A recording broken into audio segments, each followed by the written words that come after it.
Hi everyone, welcome back to my channel.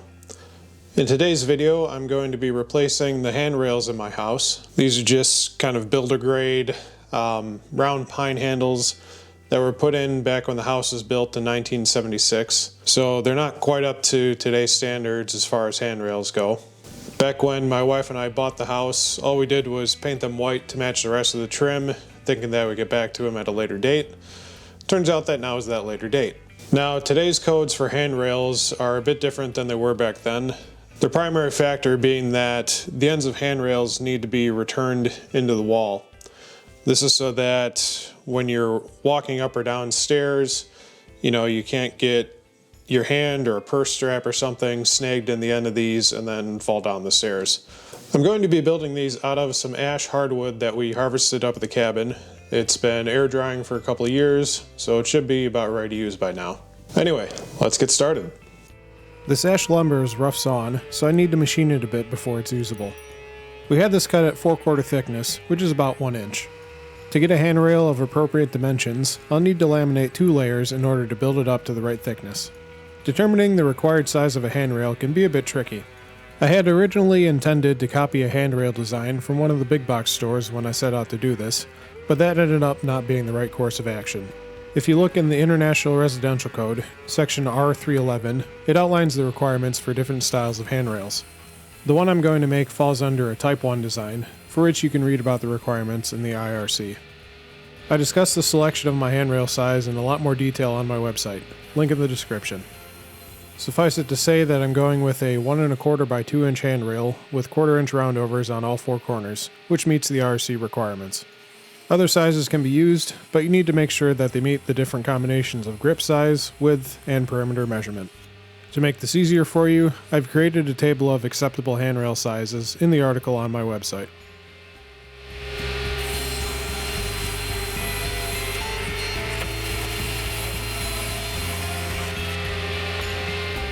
Anyway, I milled the boards to be about a 1/2 inch oversized in all dimensions for the time being. Next, since 2 of the rails need to be longer than the length of lumber I have, I'm going to join them with a finger joint.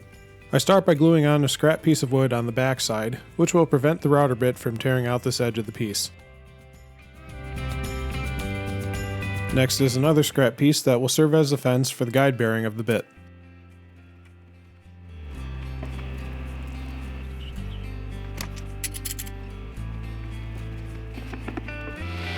After those dried, I cut the end square with my table saw and a miter sled. This was kind of tricky since the end was hanging way off the table, but this is the only way to make the cut accurately given the tooling I have.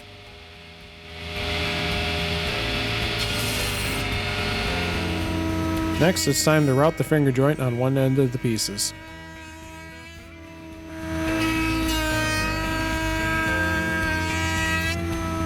With that done, I can knock off the scrap pieces with the chisel and pair them back to the original board.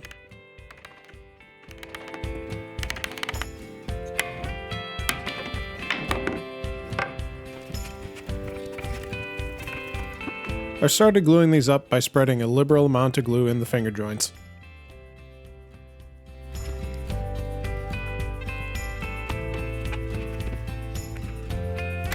Then I glued the face of the other board and set about clamping everything together. If you have long enough clamps, I don't, you may want to squeeze the ends of the boards together so that the finger joints are nice and tight.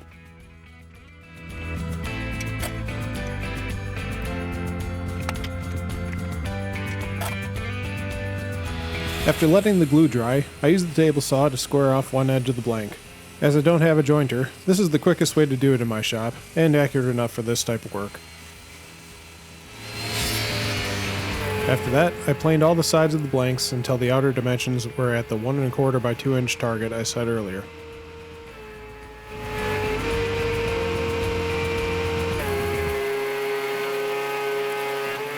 With that done, it's time to cut the end returns in the rails. I start by squaring one end of the blank, then setting the saw to 45 degrees. The IRC requires 1 1/2 inch gap between the rail and the wall, so I set the miter cut at 1 5/8 to give it a bit more room. I also set up a stop so that this cut was easily repeatable on the other rails. One of these rails is about 10 feet long, so it's really pushing the limit on fitting in my basement shop.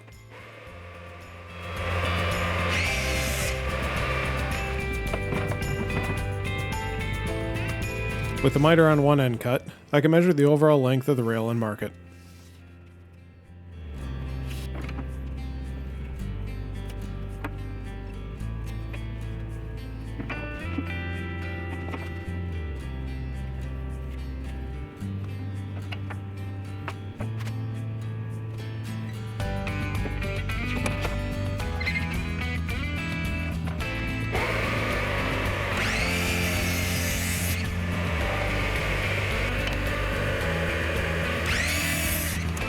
For the returns, I'm going to screw them to the longer rail section.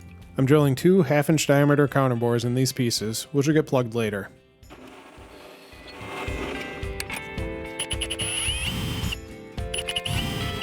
Before attaching the returns to the rest of the rail, I route a 1/4 inch roundover in the interior corners of the pieces, as it won't be possible to get the roundover into the corner afterwards.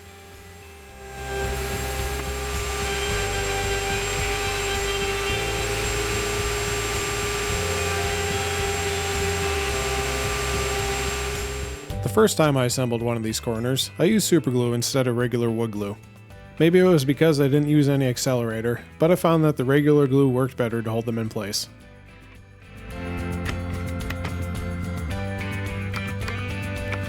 I lost the footage, but I did pre-drill prior to putting these screws in. It's a good idea to seat these by hand so you can feel the resistance of the screw better. For the plugs, I chose some scrap pieces with matching grain.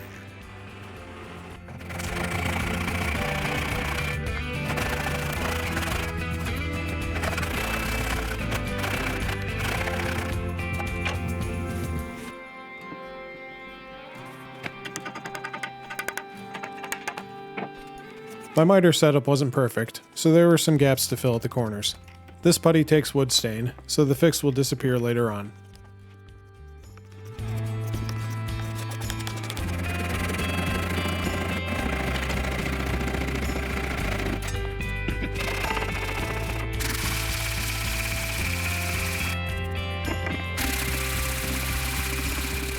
With everything assembled, I again gave it all a pass with a 1/4 inch roundover bit. Note that the ends that face the wall don't get rounded over.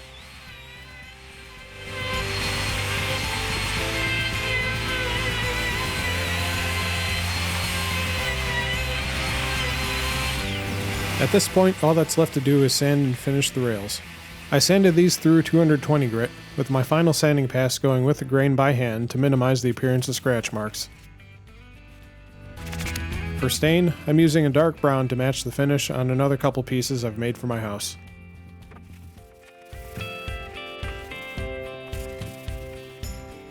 I then finished the rails with 3 coats of water-based satin polyurethane, lightly sanding after the first coat has raised the grain slightly. Now that the rails have had a couple days to dry, it's time to install them.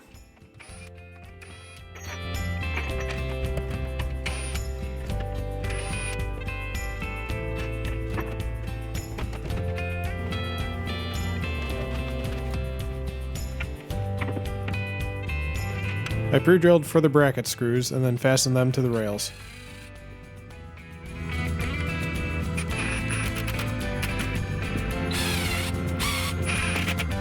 For the middle bracket, I used a scrap piece of 2x material as a spacer to keep the 1.5 inch gap from the wall.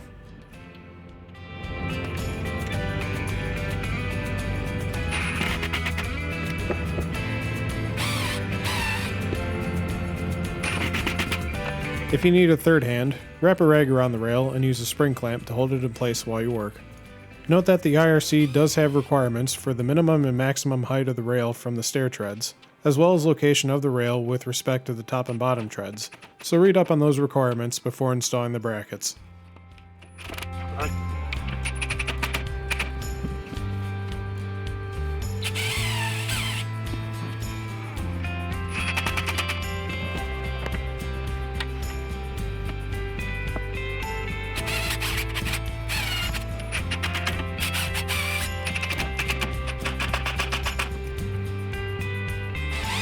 Anyway, that'll about do it for this one. Don't forget to check out the build article linked in the description for more information on handrails. As always, don't forget to like and subscribe, and I'll see you next time.